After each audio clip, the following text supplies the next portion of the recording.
Hi, today we're going to talk about how to actually make your bow shoot slower. I've done a video previously about how to make your bow faster, so this is really a bit like the other side of that, the opposite of that. But obviously you want to make your bow faster when you go outside because you're shooting for longer distances, but sometimes you may want to make your bow shoot slower when you're indoors for the indoor season because the distance is only kind of 20 yards or 18 meters. And you might find that your bow is just, or your recurve bow is just too fast, and your kind of sight marks you're aiming off the down at the floor to get it onto the target. Because no matter how high you go up with your sight block, it's just not high enough, and there's not too much more you can do about it. So let's just talk about a few things that you can do to make your bow slower and to slow your bow down indoors. Now the first thing you can do is in regards to your string. What I normally do is I wouldn't put a brand new string on going indoors. What I'd normally do, I wouldn't even probably use the string that I'd used for the outdoor season. What I'd actually probably do is use an older string that's probably about a year old, because what you'll find is that an older string will shoot slower than a brand new one. So what I would say to that, about that, is with regards to your string, keep an old one and try it indoors, and you'll notice a big difference to it. I'm not talking about the cheap kind of £5 Dacron strings. I'm talking about the kind of 15 to 20 pounds kind of or dollars strings that are kind of custom made with a good string material in them. So that should slow your bow down a little bit indoors.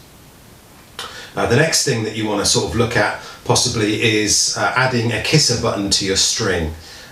You may already use one of these outdoors. I don't, because I find that it slows the string down a little bit outdoors, but indoors you might want to put a kisser button on your string. Now these kisser buttons come in several different sizes, different colours, so choose one that you sort of get on with.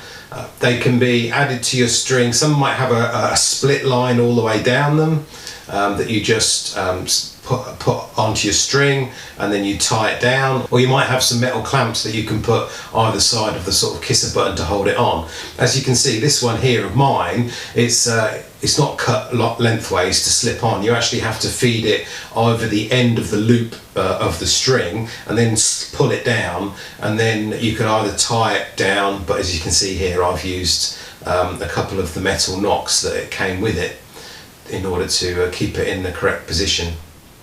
You'll find that will slow your string down a bit as well, which will help with your sight marks coming down a little bit indoors. Third thing is obviously arrows. Really big topic here. Some people don't change their arrows indoors. They stay on the same setup that they use outside. So a lot of people may be using sort of skinny ACEs or X10s arrows indoors as well. But what I like to do is actually move, as I don't like my sort of ACEs being battered and hit by myself or other people's arrows indoors. I usually like to go for a more robust carbon arrow, and I usually use a Carbon Express X-Buster arrow or a Eastern Triumph arrow, something that's a little bit fatter, that basically can handle a few knocks as well. And obviously going with a fatter arrow, you'll find that the arrow will slow down a lot more as well because of the diameter being bigger. You may actually have a heavier point in your fatter arrows, and what I'm also do on my fatter arrows is put some quite hefty size sort of 4-inch, 5-inch feathers on there as well to slow it down even more, which is fine for the indoor kind of distances, no problem there. Finally, one of the fourth things you could try is obviously changing your limbs. Well, changing your poundage. You could change the limbs if you want to, but basically you could dial out the limb bolts on your riser and come down the poundage a little bit for winter, which is obviously going to change your sight marks as well. Some people always do that in the winter, come down a few pounds, 3-4 pounds, and take it a bit easier over the winter time, and then dial them back in again and go up to their normal sort of poundage in the summer or when they're getting ready for going outside. I have done that previously, but this year I haven't done that. I've kept it the same poundage just hoping that it's not such a slog that when I eventually do go outside that I'm not kind of worn out in the first sort of few sessions by going up poundage. Plus, because you've also got that problem where you're going to be going up from 3 arrows to 6 arrows, and your arrow count's going to get higher outside anyway.